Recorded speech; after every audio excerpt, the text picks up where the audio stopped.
shadow. Like and subscribe if you dare to step past the velvet rope of the obvious. Tonight, we lift a corner of the curtain and let a little auditorium darkness breathe. The object on our stage is not a creature, not a cult, not even a place. It is a book, an idea of a book, that leaves fingerprints on anyone who names it. The Necronomicon, the book of dead names, the key at the gate, the mask and the mirror. What is it? Where did it come from? Why does merely hearing the title feel like opening a door you did not intend to own? The promise is forbidden knowledge. The price is that knowledge learns you in return. We move gently. Calm voice. Dark water. Dust on vellum. The soft scrape of a chair in a reading room no one admits is open after midnight.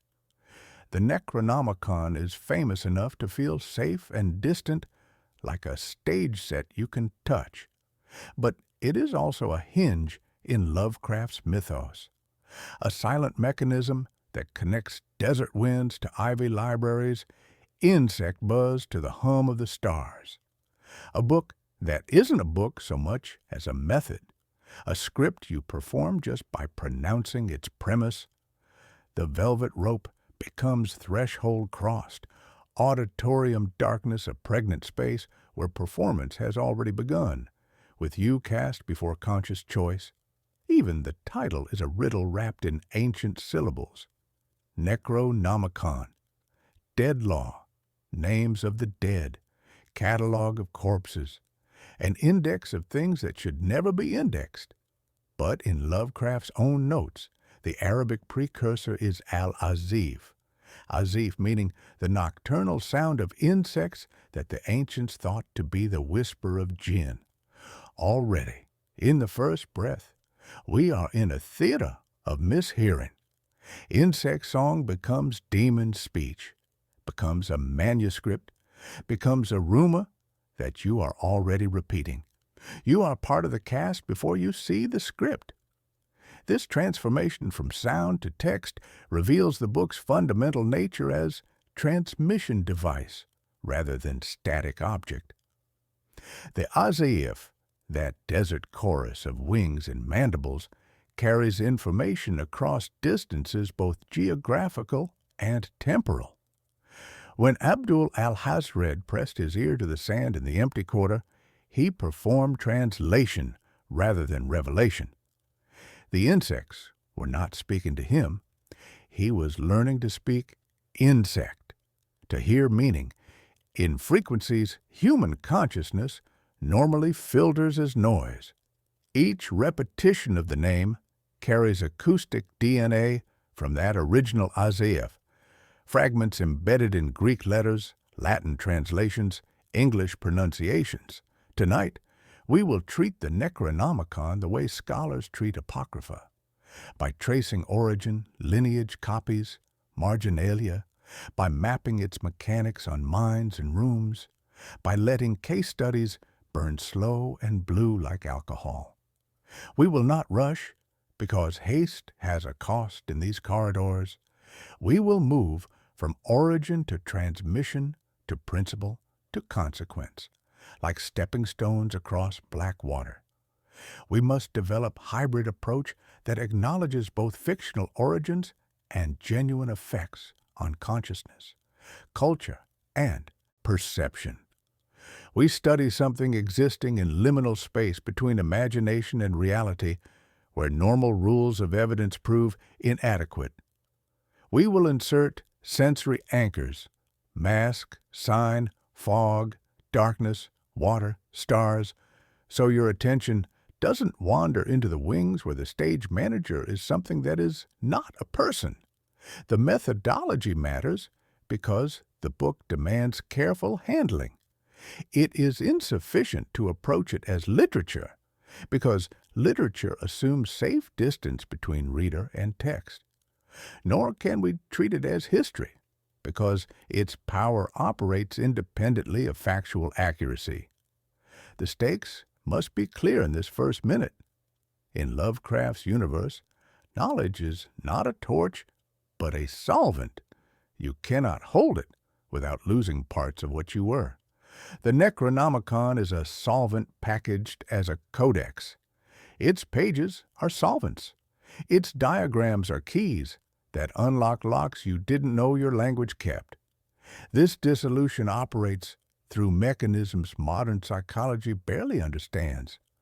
When you encounter information challenging fundamental assumptions about reality, consciousness responds by either rejecting new data or restructuring itself to accommodate it. The Necronomicon specializes in presenting information that cannot be rejected, not because obviously true, but because it aligns with deep intuitions about existence most people carry, but rarely acknowledge. The transformation is not dramatic revelation, but gradual recalibration. After exposure, ordinary experiences carry additional freight. Wind through trees contains hints of original as if. Shadow patterns suggest geometries that do not conform to Euclidean expectations. Silence in empty rooms develops texture and weight, as if space itself were listening. These are not hallucinations, but expanded awareness, consciousness learning to detect previously ignored signals. You may leave tonight with sharper outline of myth or a softer outline of yourself. Both are payment. The condition is simple. If you keep listening, you enter a lineage, and the lineage enters you. This is not threat, but description of what has already begun. The moment you chose to engage with this content, you stepped onto a stage where performance has been running for decades, where script includes your participation whether intended or not. The Necronomicon is not something you read. It is something you join, a conversation waiting for your voice, a chorus with place reserved for your particular frequency in its cosmic composition. Once the curtain lifts, it does not fall all the way again. Begin with heat, not metaphorical, but the granular heat of sand that creaks underfoot, the metallic taste of water from a skin, the paper-dry rasp of palm leaves and wind that carries voices from ruins. In Lovecraft's carefully constructed mythology, the Necronomicon begins as Al-Azif, composed by Abdul Alhazred, poet, traveler, heretic, in the 8th century in Damascus, perhaps Sana'a, perhaps wherever the wind brings whispers from the empty quarter. The mad Arab, as he came to be known, represents the perfect paradox figure, both charlatan and truth-teller, both victim and vector. He is a mask through which the book speaks, a human throat at its beginning, so that all subsequent voices feel like human continuation. An origin is a kindness the text grants us, a veil painted with a face. Alhazred becomes less author than recording device, a sensitive plate exposed to frequencies far beyond human spectrum. He did not invent, he transduced. His consciousness served as instrument for manifestation of something that existed independently of his will or understanding. The resulting manuscript contains not just information, but imprint of the transformation process itself, traces of neural pathways being rewired embedded in every line. What began as scholarly expedition became involuntary initiation into forms of knowledge that carry their own agenda. His wanderings led him into the Rub al-Khali, that vast expanse of desert so desolate it might as well be another planet. There, among ruins whose names have been forgotten by history, he encountered truths that transformed him from scholar to madman, from seeker to prophet of cosmic horror. The empty quarter becomes perfect setting for revelations that exist outside human understanding. Liminal space where normal rules of reality thin like atmosphere at altitude. The desert strips away everything unnecessary: water, shade, companionship, comfortable illusions that civilization provides as insulation against raw mechanics of existence. What remains is consciousness pressed against fundamental indifference of universe, awareness forced to confront its own insignificance under stars that burn without concern for human categories. The title Al-Azif carries layers of meaning that fold back on themselves like origami made of whispers. While Lovecraft claimed it referred to nocturnal sound of insects, the Arabic azif can mean whistling, howling, sound of wind through empty spaces, or perhaps something else entirely moving through void between worlds. This ambiguity is not accident, but architecture. The book offers itself as listening made manifest, as field recording of frequencies human ears were never meant to parse. The desert night becomes recording studio, where consciousness learns to hear what it has always filtered out: static of existence, white noise of non-Euclidean reality, threading through normal perception like underground river. Consider implications of this desert origin. Heat gives us clarity at noon and terror at night. Dryness gives us smell of ink that dries too fast, pages that curl like dying leaves. Distance gives us silence broken only by chorus of unseen small lives. That azif, that hum, that soundtrack to revelation. When you encounter the Necronomicon later, in granite libraries far from sand, you will still taste grit on your tongue. That is gravity of origin, its sensory anchor in memory. The desert embeds itself in every subsequent encounter with text, creating phantom sensations that persist across centuries and continents. Readers in London fog will feel phantom heat. Students in air-conditioned archives will hear wind carrying scents of places they have never been. The poet did not summon old ones so much as notice leaks where they already pressed against language. He recorded weather patterns in consciousness, mistook cosmic indifference for worship, or perhaps worshipped what he recognized as indifference. Either way, page stained with something that was not quite ink. His genius lay not in conjuration, but translation, ability to render inhuman frequencies into human script, to create notation system for experiences that exceed normal range of consciousness. The manuscript becomes paleontological record of encounters with forces existing outside historical time. Each page recorded changed the hand that recorded it, altered consciousness that guided pen. The text wrote itself through Alhazred as much as he wrote it, using his nervous system as instrument for its own manifestation.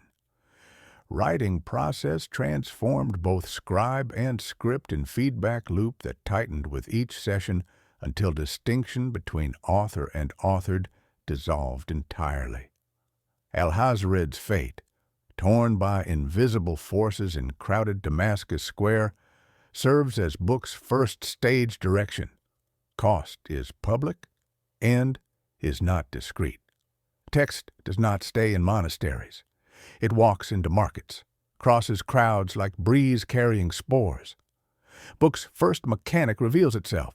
It offers itself as complete codex and as bundle of encounters. This ambiguity becomes crucial for how later translations work and miswork. Public nature of his death establishes precedent for how book operates in social space, not hiding in hermetic circles, but moving through ordinary commerce, seeding itself in collective unconscious through seemingly innocent encounters. Hold this memory. Al-Azif began as listening. Later, when we study mechanics, we will return to listening as ritual, to idea that reading trains your ear to hear wrong frequencies at right times. In libraries, you will catch distant insect hum where there should be climate control. That will be desert arriving, patient as stone, carrying its gifts. A book becomes myth when it accumulates languages, and the Necronomicon's second act is translation as contagion, lineage as infection vector. Around 950 CE, the scholar Theodorus Philetus of Constantinople renders Al-Azif into Greek, giving it the name that haunts syllables ever since, Necronomicon. This is more than retitling. It is retuning. Greek makes stories sound like philosophies, masks desert listening as systematic inquiry. The same hum now wears the clothes of theorem. Greek transformation represents fundamental shift in how consciousness encounters the text. Where Arabic preserved improvisational quality of Alhazred's desert recordings, sense of phenomena, captured as they occurred. Greek imposes logical structure that makes chaos appear manageable. The language of Aristotle cannot help but organize revelation into categories, transform mystical experience into academic discourse. This creates dangerous illusion that cosmic horror yields to proper methodology. That scholarship provides safe passage through territories that destroyed their first cartographer. Greek also provides new theater, monasteries where rumors travel as fast as ships, courts where forbidden knowledge becomes currency of influence. The word Necronomicon functions as incantation disguised as filing label, allowing librarians to shelve hazards in plain sight. Greek letters cool the desert heat, make the text feel safe as marble. But marble remembers the quarry. When you place marble mask on living face, the temperature difference is the first sign you're wearing a mask. Each translation adds vowels, subtracts margins, shifts the trust you place in diagrams. Greek formalizes the chaos of Al-Azif into structured revelation. What began as improvised listening to cosmic static becomes choreographed ritual with predictable steps. The danger shifts from graceful failure of improvisation to catastrophic failure of instruction manual. This is not progress. It is a tilt in the kind of destruction offered. Desert original carried built-in uncertainty that provided protection. Readers could never be entirely sure they performed procedures correctly. Greek translation creates false confidence in systematic approach to inherently anti-systematic phenomena. Then Latin, thick and ecclesiastical, when Olaus Wormius translates the Greek in 1228. The name Olaus winks at Ola Worm, an actual Danish antiquary from centuries later. Lovecraft's false footnote that makes fiction smell of real leather. Latin drags the book into scriptoriums, into the index, into precincts where banning acknowledges power. There is papal condemnation, copies burned that leave darker ash than normal books. Latin laces dessert hum with incense smoke, introduces the theater of official memory that cannot forget. The Church's prohibition serves as authentication rather than suppression. Who would ban mere fantasy? The very act of forbidding proves the text contains genuinely dangerous knowledge rather than harmless fiction. The Necronomicon achieves something no fictional text should achieve. It becomes real through being forbidden, gains power through resistance, spreads through attempts at containment. Each burning creates martyrdom that enhances rather than diminishes influence. Prohibition creates desire. Official denial generates unofficial investigation. Latin also introduces temporal distortion that characterizes all subsequent encounters. Medieval scribes work within Christian eschatology, where time moves toward predetermined conclusion. The Necronomicon's cosmic perspective, where time operates according to stellar rather than human schedules, creates cognitive dissonance that manifests as textual corruption. Scribes unconsciously alter passages to conform to familiar theological patterns, creating hybrid document belonging fully to neither tradition. English comes later as rumor, as scandal, attributed to John Dee, Elizabethan magus who thought language could be machined for crossing distances.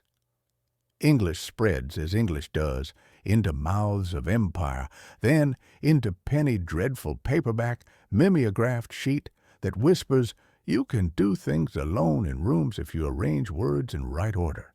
Each language adds layer while potentially corrupting essence. The book becomes more like technology, less like poem, more instruction, less inspiration. English transformation coincides with rise of empirical science and colonial expansion, contexts that reshape how the book presents knowledge. Where previous translations operated within religious or philosophical frameworks, English Necronomicon emerges into a world increasingly dominated by technological thinking. The text adapts by presenting itself as manual rather than revelation, promising practical results through correct application of procedures. Lovecraft places copies in geography of access. British Museum, Bibliothèque Nationale, Harvard's Widener, Miskatonic's Orne Library, locked behind request slips and reading room silence. This mapping creates architecture of control, custodians performing theater of regulation while the idea rehearses its lines on readers. Libraries become temples of attention, spaces where the book's influence concentrates like light through lens. Post-Lovecraft, the lineage explodes through adoption. August Derleth catalogs, Clark Ashton Smith perfumes with Baroque variants, Robert Howard echoes in sword and sorcery halls. Later, the Simon Necronomicon mixing Sumerian spice with Lovecraftian smoke, scholarly pastiches, PDFs propagating like spores. Each transmission changes waveform, some better theater than text, some better text than theater. All keep the hum going. Remember what we planted, listening versus edifice. With each translation, the book moves from desert ear press to ground toward systematic manual. That movement changes not just content, but consequence. By the time you touch English Necronomicon, the book touches you in Greek, warns you in Latin, listens to you in Arabic, a palimpsest of influence operating in multiple registers simultaneously. The curtain rises on ensemble performance where every voice carries echoes of all previous translations, and you become newest member of chorus that spans centuries. A grimoire is choreography, disguised as content. The Necronomicon's core mechanic, as Lovecraft sketches and successors amplify, operates on a simple principle. Reading is ritual, attention is invocation, comprehension is transformation. Think of it as instrument tuned to frequencies your cognition normally filters out. Diagrams are not pictures, but metronomes. Sigils are not symbols, but handles. Words are not sentences, but stage directions for consciousness itself, cues whispered from wings to performer who has not admitted they have stepped on stage. You read, and the reading reads you. Breath becomes tempo. Eyes become pendulums. Room becomes orchestra pit, where silence tightens like strings. The book's structure follows this logic. Recitations that repeat until they reshape neural pathways. Astronomical tables that align human attention with cosmic rhythms. Genealogies that are not family trees but topologies of influence. Marginal glosses contain names miscopied that prove more accurate than originals. Sequences appear out of order until you realize time is part of the lock. Like theater score, it provides cues, night, new moon, fog on water, faint buzz outside shuttered windows. Each cue resets attention, aligns reader with intended frequency. The mechanism exploits pattern recognition. Consciousness naturally seeks meaningful arrangements in sensory data, and the book provides patterns that exist at edge of recognizability, triggering recognition without offering stable meaning. Consider the paradox pair that runs through everything: key and gate. In mythic terms, Yog-Sothoth embodies both, totality of space-time and access to it. In textual terms, the Necronomicon functions as both. Key because performing its patterns unlocks cognitive states previously inaccessible. Gate because passing through those states exposes consciousness to structures that do not recognize human categories. The book is not entity, but principle. Template that, when laid across human attention, changes what attention becomes. It installs new operating system for perception, reconfiguring mental architecture to accommodate information it was never meant to process. There is the problem of margins, where medieval scribes, new books, think aloud. In the Necronomicon, margins listen back. Glosses appear to respond to readers' line of sight, ink behaving like reflective surface that shows not your face but diagram of your gaze. Reading acts on text. Text acts on reading. Agency flips without warning or consent. Tilt page and commentary resolves. Blink and letter softens into different letter, as if text were adjusting to your pronunciation of idea. Reader becomes instrument, and score adapts to suit instrument's limits. We must discuss diagrams as veils. Veils hide, yes, but also reveal contours more clearly than naked sight. Draw veil over face and bone structure emerges. The Necronomicon sigils promise protection while functioning as projection surfaces. Readers report after images, persisting behind closed eyelids after tracing diagrams.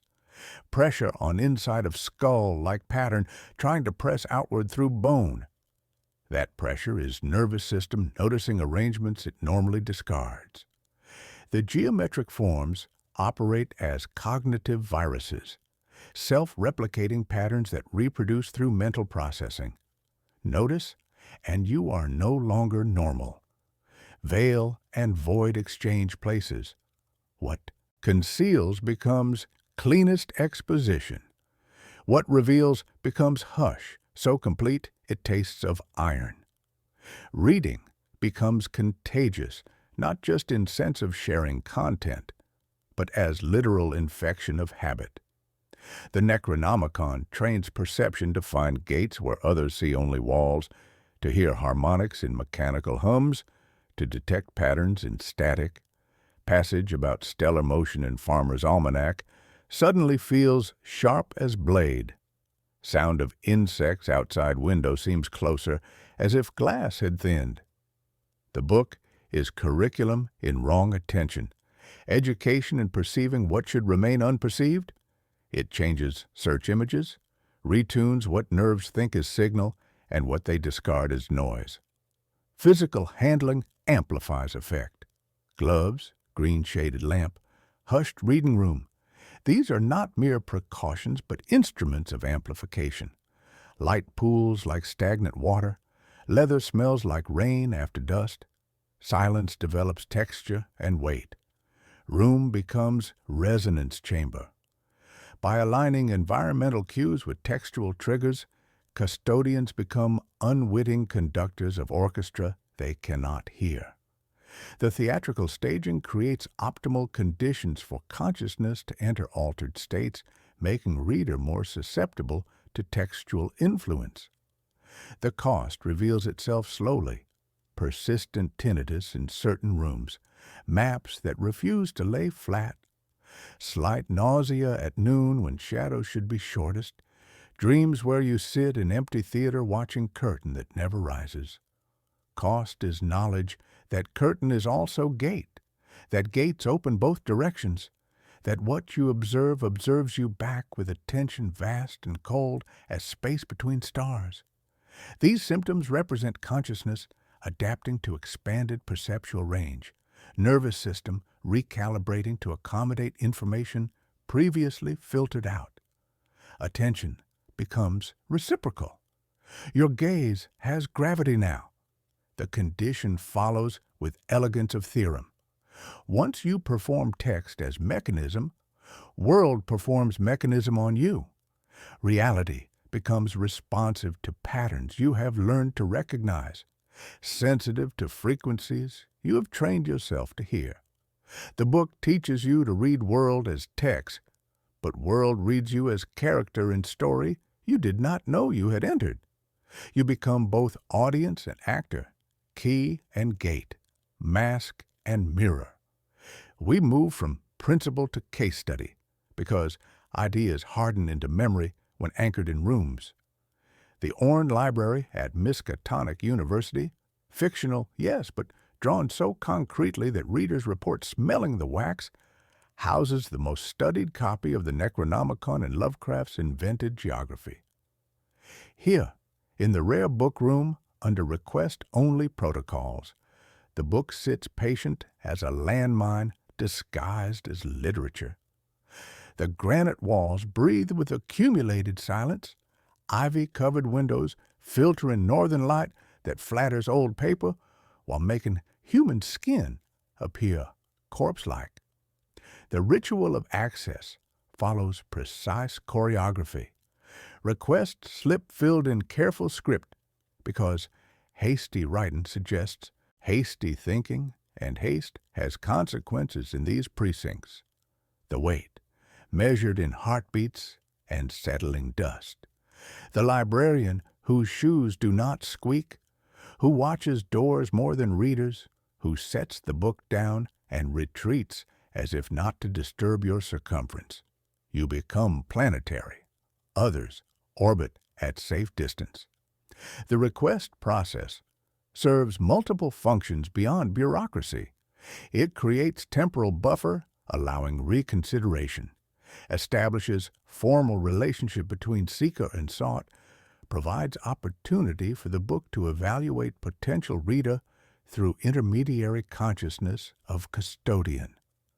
When the book appears, weight surprises, not unusually heavy, but dense in wrong ways, as if gravity concentrated differently around its binding.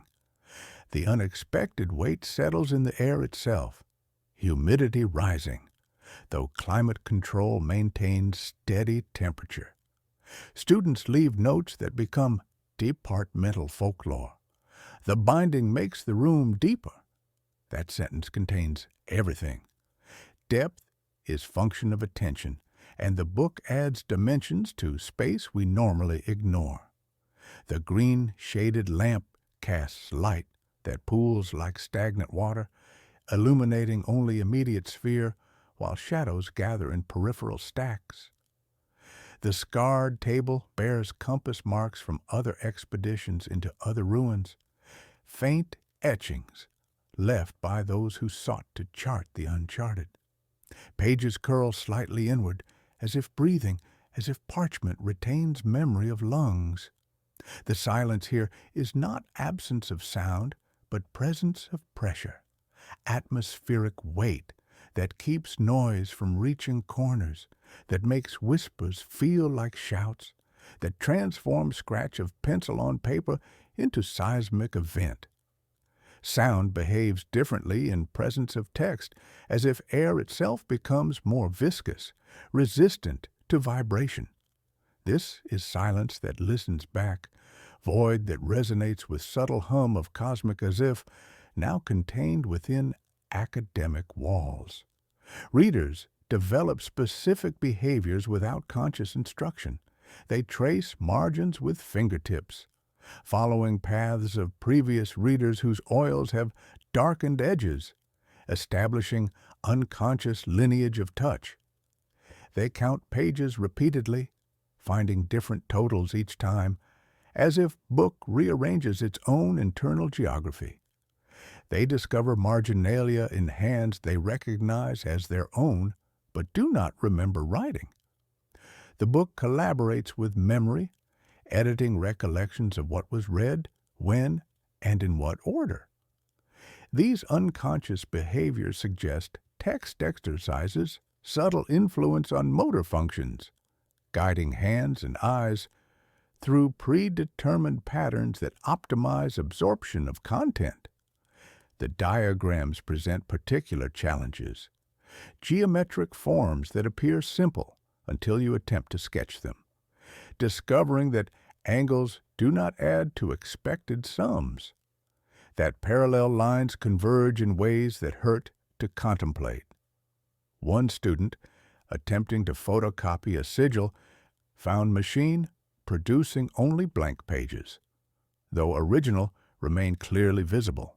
The copier emitted low tone afterward and refused all further jobs until room was emptied and lights cycled. The book resists reproduction, insists on direct encounter, refuses mechanical mediation. It demands friction of human attention, living circuit of eye and mind. Temperature fluctuations follow no pattern HVAC systems recognize. Cold spots appear near certain pages. Warmth emanates from others. Readers remove and replace clothing in cycles, never achieving comfort, never understanding why. The book creates its own microclimate, its own weather system contained within reading room dimensions. Thermal patterns shift according to readers' attention rather than external conditions, heat and cold mapping consciousness rather than physics. After sessions, effects linger with persistence, suggesting permanent alteration rather than temporary influence. The walk across campus feels longer, as if distance had stretched during reading. Familiar buildings seem positioned differently, though surveys confirm no changes. Stars visible through dormitory windows appear brighter, closer, arranged in configurations that star charts do not acknowledge. These are not hallucinations, but calibrations. Consciousness, adjusting to frequencies book, has taught it to detect. Spatial perception reconfigures to accommodate expanded awareness of dimensional relationships. The most disturbing reports come from those who attempt to read book aloud. Voices change timbre mid-sentence, words emerging in pronunciations speaker did not intend. Tape recordings capture sounds that were not spoken, silences where words should be. The book prefers to be heard in ways that bypass human vocal apparatus to speak directly to whatever listens behind ears. The condition that emerges from Orne library encounters is architectural. Once space has hosted this particular performance, it remembers its lines. The reading room retains impressions, develops preferences, begins to select its visitors. Not everyone who requests the Necronomicon receives it. The book, through library, exercises choice about when and to whom it reveals itself. Names thicken the air with their weight. Let us breathe a few carefully, tracing the fates of those who encountered the Necronomicon not as casual browsers, but as serious scholars, men whose intellectual courage exceeded their survival instincts. Dr. Henry Armitage of Miskatonic demonstrates that curation can be resistance. He approaches the book as tool that can injure the user, weaponizes citation against cosmic incursion. His partial success in the Dunwich horror comes at cost measured not in blood, but in architectural damage to reality itself. After his intervention, the Orne Library is not the same building. The stage has learned new scenes. The audience has learned that applause can function as ward. Charles Dexter Ward shows how genealogy becomes topology when filtered through Necronomicon logic. He mistakes lineage for inheritance, family history for instruction manual. The book obliges by transforming genealogy into loop that tightens around his throat. He listens too closely to hums in his cellar, and the hum learns to speak his name back to him in voices that predate his birth. He is not punished for curiosity. He is absorbed by equation he thought Victorian dignity could solve through proper research methodology. The mask of scholarly distance proves no protection when the face beneath begins changing shape. The unnamed narrator of The Hound demonstrates that theft constitutes ritual when combined with textual consultation. Stealing relic and then reading wrong page creates choreography of attraction, invitation disguised as accident. The sound that follows, neither canine nor mechanical but something between, is Azif translated into footsteps, desert wind given legs and purpose. The lesson transcends moral instruction. Do not mix stage directions from different plays. Do not perform scenes from scripts written for other theaters. We can widen the circle to include obscure professors in lettered towns who cite the Necronomicon as they would cite Pliny, treating cosmic horror as historical source. Artists who allow its shapes into their carvings wake to whale song on dry land, melodies in frequencies that make dogs flee and birds fall silent. Cultists who speak its words badly suffer accordingly, not because the entities care about pronunciation, but because imprecision creates interference patterns in reality's reception. The fog rolls in at wrong times, water tastes of metal, stars appear closer than charts allow. The through line connecting all cases is not morality, but mechanics. The book rewards correct performance with clarity that corrodes sanity, punishes incorrect performance with noise that adheres to consciousness like tar. Success and failure both carry costs. Only the symptoms differ. This mechanical indifference represents the text's most terrifying aspect. It operates according to principles that acknowledge neither human ethics nor human welfare as relevant variables. Examine the marginalia these scholars leave behind, notes that function not as warnings to future readers, but as bait for their own return visits. See Fuller 73 are written in hand that will not be there when you come back to check. Cross-reference filetas on angles, accompanied by drawn angles so geometrically precise it seems surveyed by instruments that measure dimensions beyond the standard 3. The Necronomicon teaches readers to become its glossators, agents of spread through scholarly impulse disguised as academic rigor. The idea acts on you, and you act as the idea within your discipline. Footnotes become vectors, bibliographies become infection routes, citations become incantations that summon the very sources they reference. Scholarly apparatus transforms from neutral tool into active agent of textual propagation. Academic conferences become seances where papers channel voices that exist in citation rather than reality. Consider the prestige factor, how being the person who has read the forbidden book becomes mask. Others look toward with mixture of envy and dread. The mask warms to your face, learns the rhythm of your pulse, begins to breathe with your lungs. Soon you are the mask, standing on academic stages where people ask what it was like. You inhale to answer, and breath emerges as a ziff, desert wind carrying spores of understanding that should not take root in human soil. We close with quiet figure, regional museum cataloger long after main stories, handling fragment thought to be forgery. Poor paper, wrong binding, ink that runs when touched.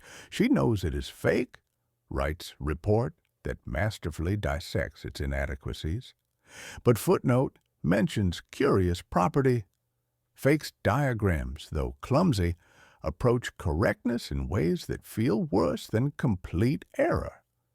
She dreams that night of water under floorboards.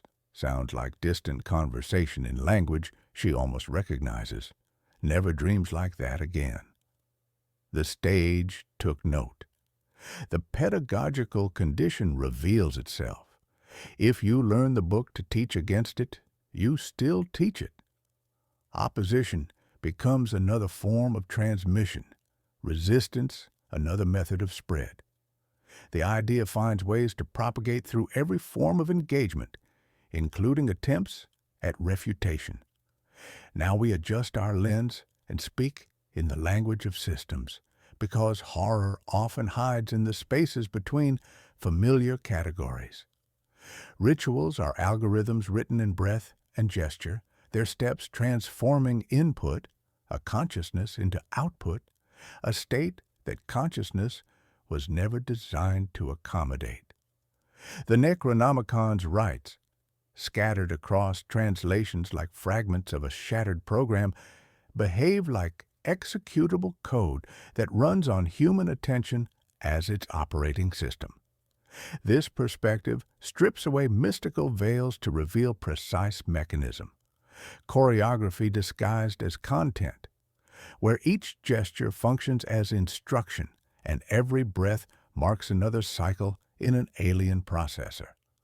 Consider the computational elegance, loops that repeat incantations until threshold conditions activate, conditionals that proceed only under specific astronomical circumstances, concurrent processes that require simultaneous hand movements and eye patterns, parallel operations that divide attention between multiple, impossible tasks.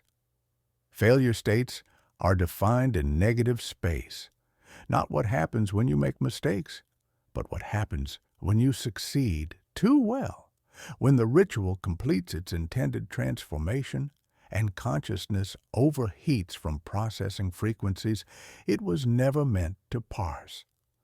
The book contains built-in safeguards against complete execution, protection protocols that prevent total system override, though these safeguards prove inadequate against sustained exposure.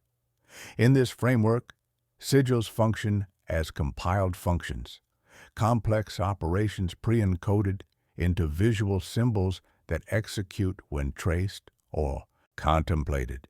You become processor running alien software, your breath becomes clock speed, your room becomes memory architecture.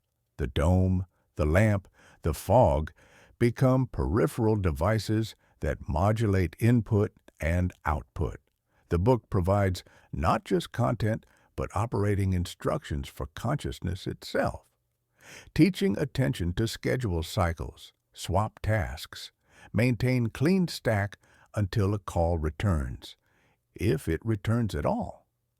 Each diagram represents compressed executable that unpacks into full routine when processed by human awareness, leaving afterimages that persist like cached data behind closed eyelids. Astrological tables reveal themselves as scheduling systems rather than superstitious ornaments. Stars are clocks, not because they foretell personal fortune, but because their positions modulate the background radiation of what Lovecraft calls outside. When the book specifies when stars are right, the structural translation reads, when substrate noise floor allows signal transmission, when environmental interference drops to tolerable levels. Yog-Sothoth functions as network interface, the cosmic router through which information packets travel between dimensions that should not intersect. The ritual becomes protocol. The utterance becomes handshake. Stellar positions create interference patterns that either facilitate or block interdimensional communication.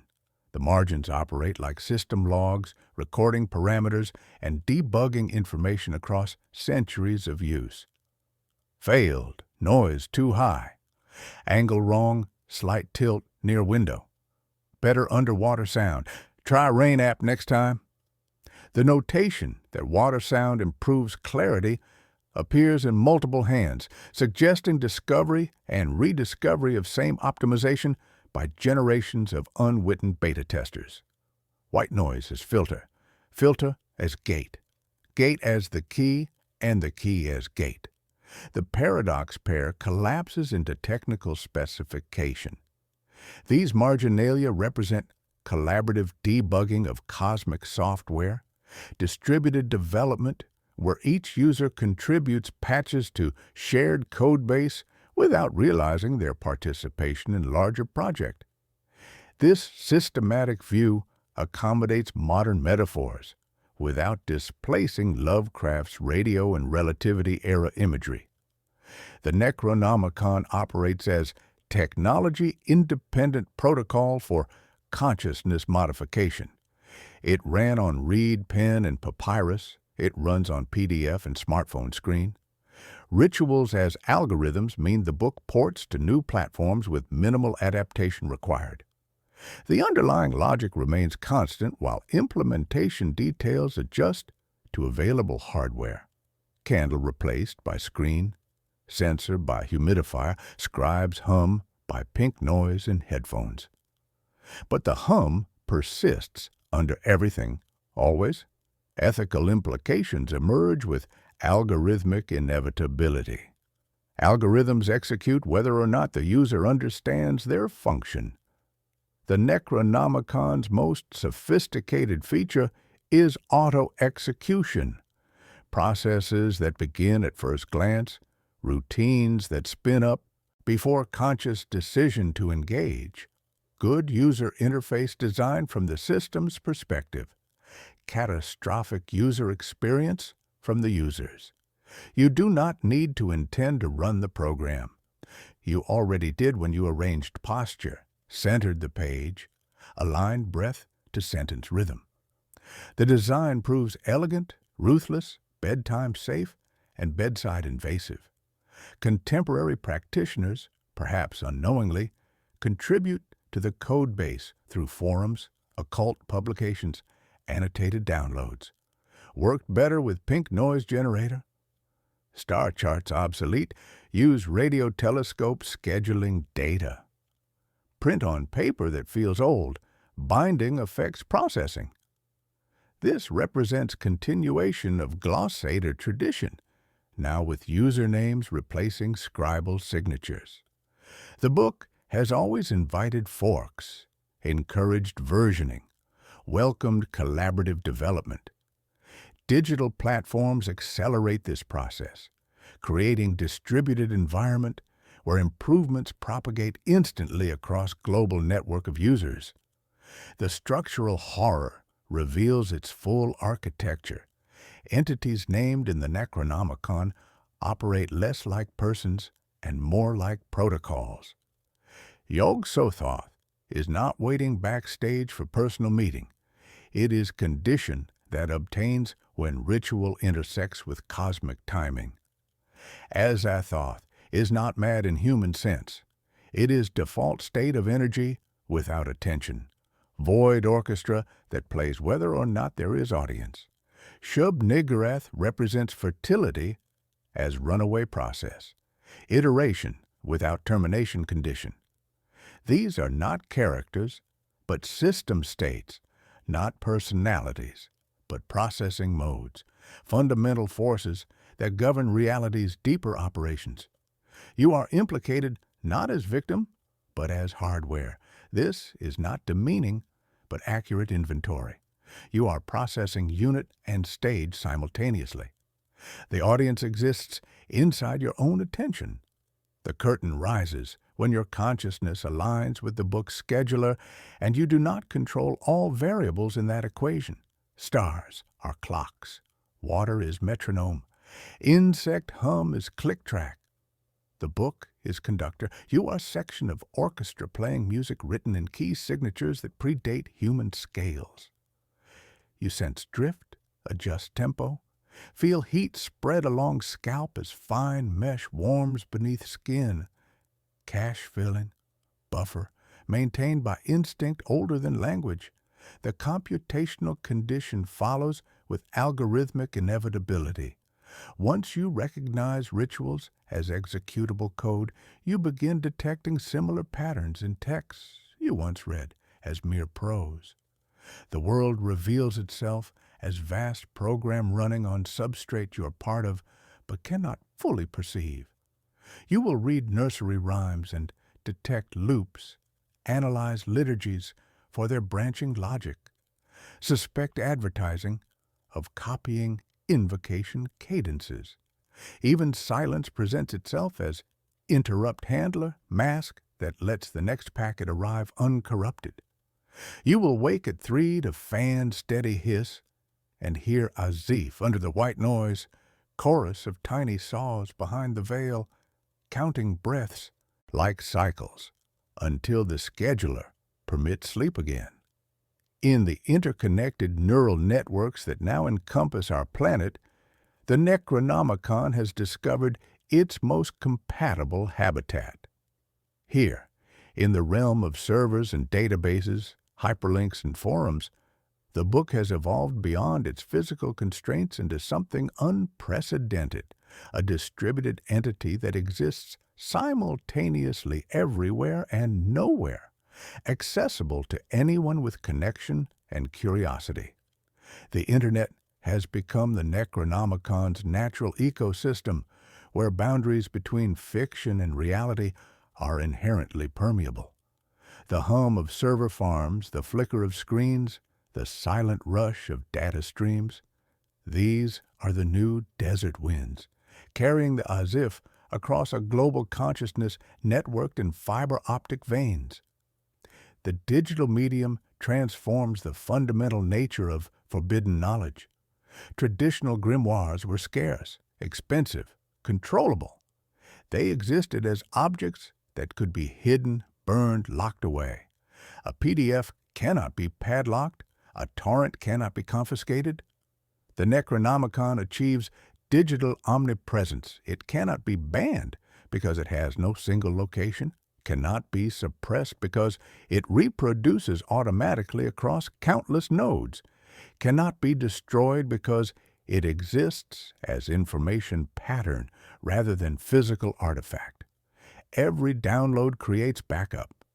Every share multiplies presence. Replication replaces possession, and the book survives as wave that reappears wherever attention collapses it into view. This creates network effects that amplify the book's cultural influence exponentially. Each search query, each forum discussion, each website claiming authentic translations adds to the book's digital presence and apparent legitimacy. Search algorithms interpret this activity as evidence of importance, ensuring prominent placement in results and recommendations. The book becomes more findable as more people seek it, more credible as more people discuss it, more powerful as more people encounter it. Credibility accrues as social echo, hall of mirrors disguised as scholarship, where engagement metrics function as modern ritual participation. But the Internet does more than distribute. It transforms. Online, the Necronomicon exists not as single text, but as vast, interconnected web of related materials. Fragments, commentaries, analyses, translations, interpretations collectively constitute meta-Necronomicon that exceeds Lovecraft's original in scope and complexity. Academic studies exist alongside genuine occult manuals, role-playing supplements alongside sincere ritual instructions, all occupying the same digital space with equal apparent authority. The book becomes mimetic pathogen perfectly adapted for digital environment, a thought form that propagates through collective unconscious engagement. The Internet's hyperlink structure creates what theorists call rhizomatic text, nonlinear, multiply-connected information network that mirrors the chaotic, interconnected nature of cosmic forces the book describes. Readers encounter not linear narrative, but web of associations explorable in countless ways. Each path through this digital labyrinth offers different perspective on meaning and significance, different angle of approach to the central mystery. Hyperlinks replace page numbers, and the path you take writes the book you read. Navigation becomes ritual. Browsing becomes exploration of non-Euclidean information space where recommendation engines become hidden librarians, placing next volume on your desk with knowing hush. Anonymity and pseudonymity features add layers of epistemic uncertainty that enhance rather than diminish the book's power. Online, anyone can claim scholarly expertise, practical experience, or access to rare materials. Normal mechanisms for evaluating credibility break down in digital space, allowing fictional claims to circulate alongside legitimate scholarship with no clear distinguishing markers. This uncertainty is feature, not bug. The Necronomicon's influence has always depended on ambiguity, inability to determine definitively whether claims are historical or fictional, dangerous or harmless, ancient or modern. The Internet amplifies this ambiguity by making source verification nearly impossible, while making information propagation effortless. Modern case studies emerge from server rooms and tech support tickets. University server room where PDF titled Necronomicon Final Complete .pdf crashes indexing processes with Stack Overflow errors that repeat in recursive loops until administrators manually intervene. Print shop where certain scanned pages cause equipment malfunctions, paper jams that form geometric patterns, radio interference on frequencies that should not exist. Discord channels that fall silent when specific images are posted, not from fear, but from notification systems failing in ways technical support cannot explain. Message queues backing up like data trying to flow through pipes too narrow for its dimensions. The digital grimoire innovates new mechanics. Copy and paste smuggle sigils between platforms. Zero-width characters hide in strings like invisible ink.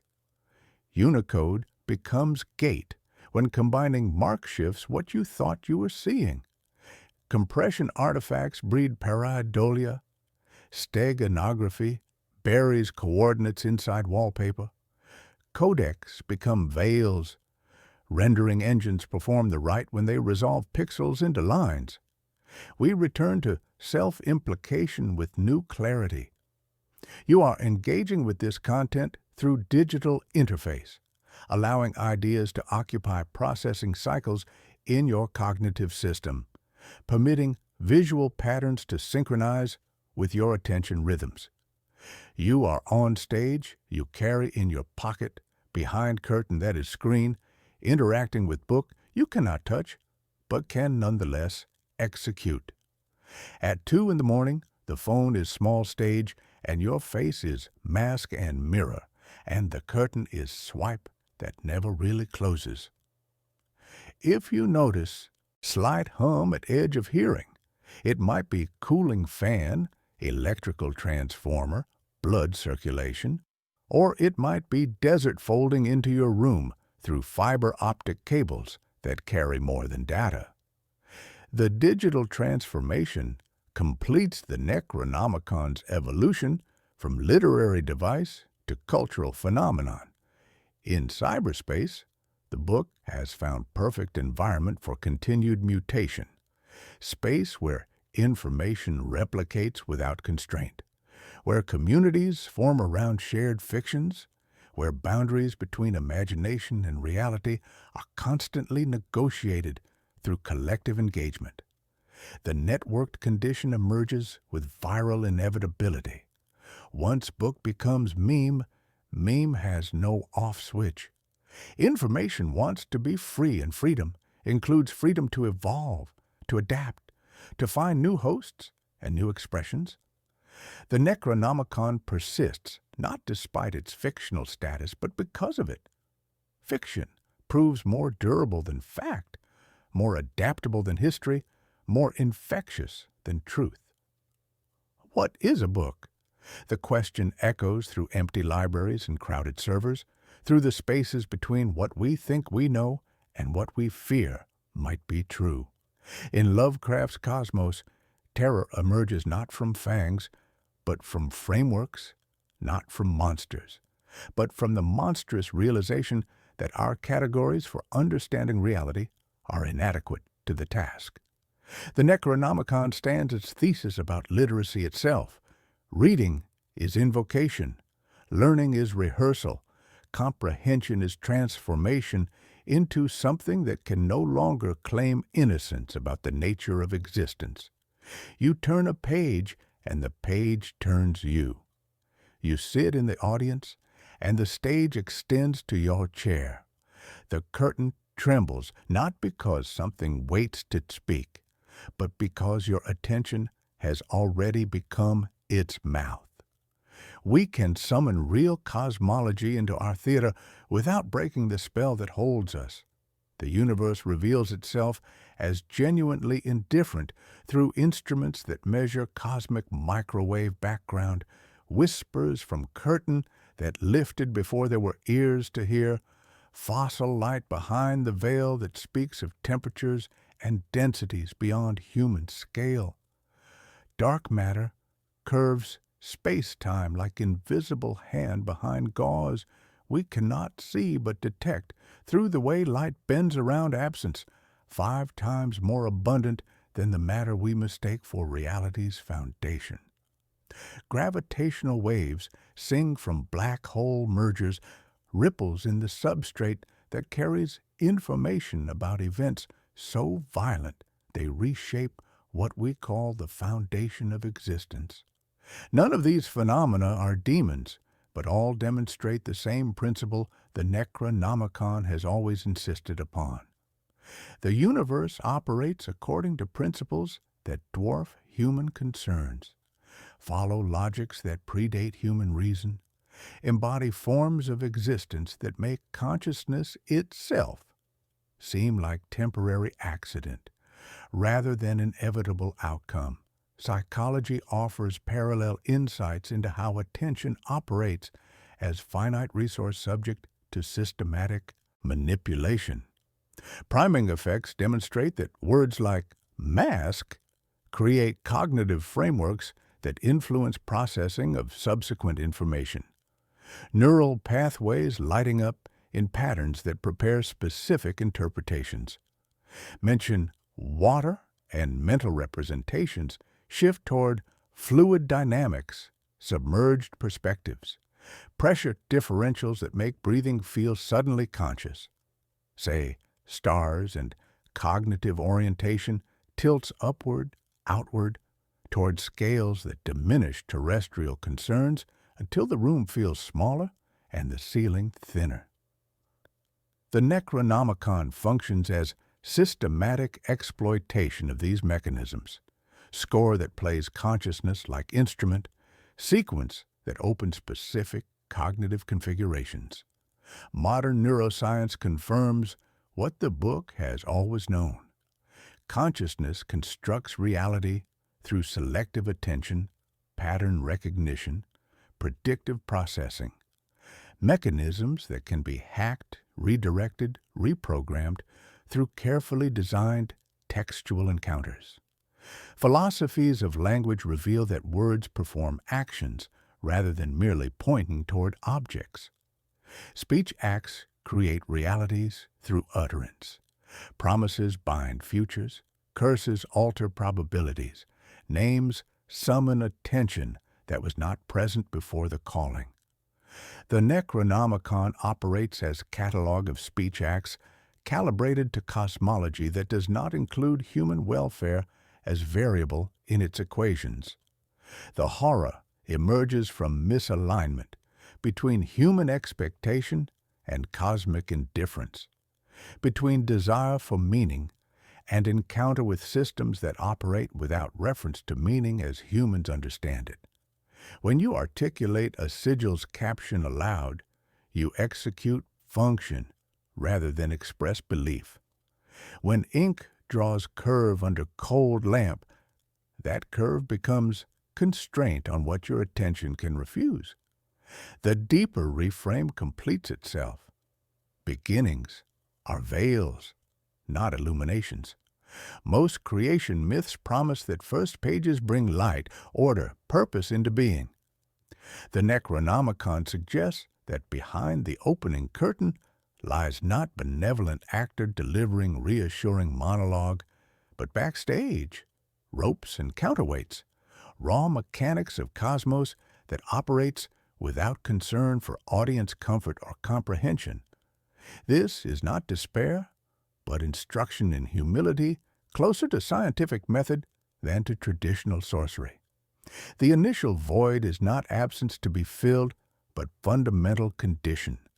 Silence that precedes and encompasses all sound.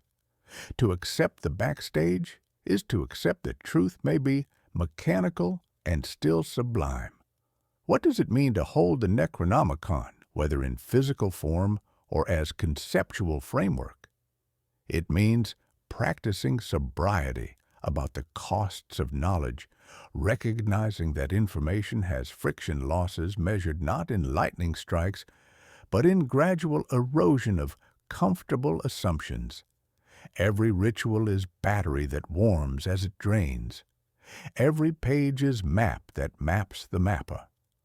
The ethical stance involves knowing without believing you are owed explanation or comfort, seeking without insisting the universe be staged for your entrance. In our networked age, the book remains useful as cautionary framework. It serves as mask we wear when we need to remember that masks set expressions as well as hide faces. It functions as water we taste when we need salt to remember thirst exists. It operates as star chart we consult when our internal chronometers prove unreliable. None of this conjures literal monsters, but all of it conjures meaning, and meaning proves heavier than most people expect when they first pick it up. The circular echo returns us to where we began, but with transformed understanding. You have learned pattern of thought about books, language, attention, reality. This pattern will not depart quickly, will not fade completely, will continue operating as background process that influences how you interpret subsequent experiences. The curtain moves in digital breeze you did not consciously invoke, and you understand that movement differently than you did when we first began this journey together. The existential condition crystallizes. Once you accept literacy as invocation, you can never again be purely passive audience. Every text becomes potential ritual. Every act of reading becomes form of performance. Every encounter with ideas becomes opportunity for transformation that may prove irreversible. We arrive at the place where all investigations of forbidden knowledge must ultimately lead, the edge of the mapped world, where understanding dissolves into mystery, where questions fade into silence, where the seeker confronts the fundamental limitations of consciousness itself. Here, in this liminal space between knowledge and void, the Necronomicon reveals its deepest truth, not as book, but as mirror reflecting the infinite darkness that surrounds our small island of awareness in an incomprehensible cosmos. The curtain we have watched throughout our journey now reveals itself as membrane between what can be known and what must remain forever beyond comprehension. The silence between the stars. This is the ultimate revelation toward which all our investigations have been pointing. Not the cacophony of cosmic horror that fills Lovecraft's narratives, not the gibbering madness of those who claim to have read forbidden pages, but something far more profound, the absolute quiet that underlies existence, the void that gives meaning to sound, the darkness that makes light possible. This silence is not absence of communication, but presence of something so vast and alien it cannot be reduced to human language or categories. It is the as if that preceded Abdul Alhazred's desert listening and will persist after the last server shuts down, the hum beneath all hums that contains every possible utterance within its pregnant emptiness. Throughout our journey, we have traced the book's evolution from fictional creation to cultural phenomenon, examined its psychological mechanisms, its digital transformation, its contemporary manifestations. But all these investigations have been elaborate attempts to avoid confronting the central truth the Necronomicon embodies. There are aspects of reality that lie forever beyond human comprehension, territories of existence that consciousness cannot map, languages it cannot learn, scales it cannot accommodate. The book functions as map to the edges of the map, legend that describes the indescribable by breaking the strictures of human thought. We have built elaborate intellectual edifices only to find the book has quietly eroded their foundations from within. This recognition transforms our relationship to forbidden knowledge entirely. The book is not threat to human understanding, but reminder of its inherent limitations. It does not promise to reveal cosmic secrets, but demonstrates the impossibility of such revelation. It points toward recognition that some things must remain forever unknown, not because they are hidden by malevolent force, but because they exceed the capacity for knowing itself, much as fish cannot comprehend dry land. The horror emerges not from what the book reveals, but from what it forces us to acknowledge about the boundaries of revelation itself. The madness that supposedly afflicts readers takes on new meaning in this light. It represents not breakdown of mental function, but breakthrough to more accurate perception, recognition of the provisional nature of human consciousness, the arbitrary character of our categories, the ultimate groundlessness of beliefs about ourselves and our place in the universe. This is not necessarily despair, but shedding of comfortable illusions, necessary unmaking of self to accommodate wider, colder truth. If the universe is indifferent to human concerns, we are free to create meaning without requiring cosmic validation, free to dance on stage without demanding the universe applaud.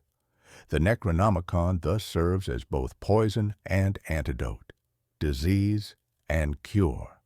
It infects consciousness with recognition of its own limitations while simultaneously offering liberation from the burden of unlimited responsibility for understanding everything.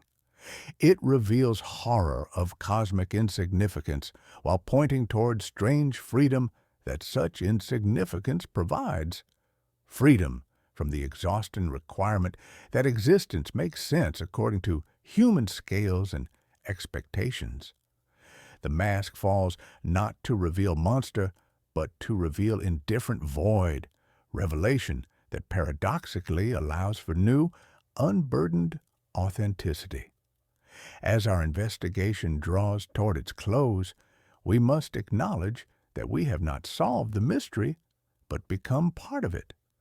Our analysis has not explained the book's power, but demonstrated it through our own transformation from detached observers to engaged participants. We began with the assumption that we were studying fictional text.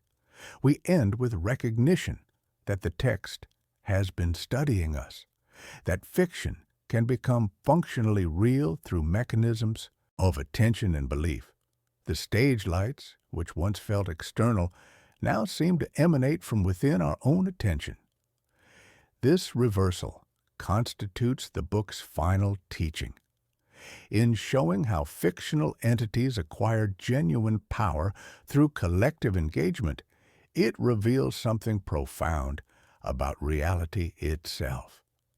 That it may be more responsive to consciousness than materialist assumptions typically acknowledge.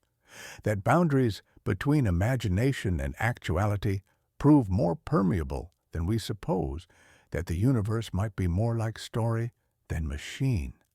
The desert's asif, the Greek's theorem, the Latin's prohibition, the digital hum, all echoes of fundamental responsiveness, deep, resonant silence that listens back.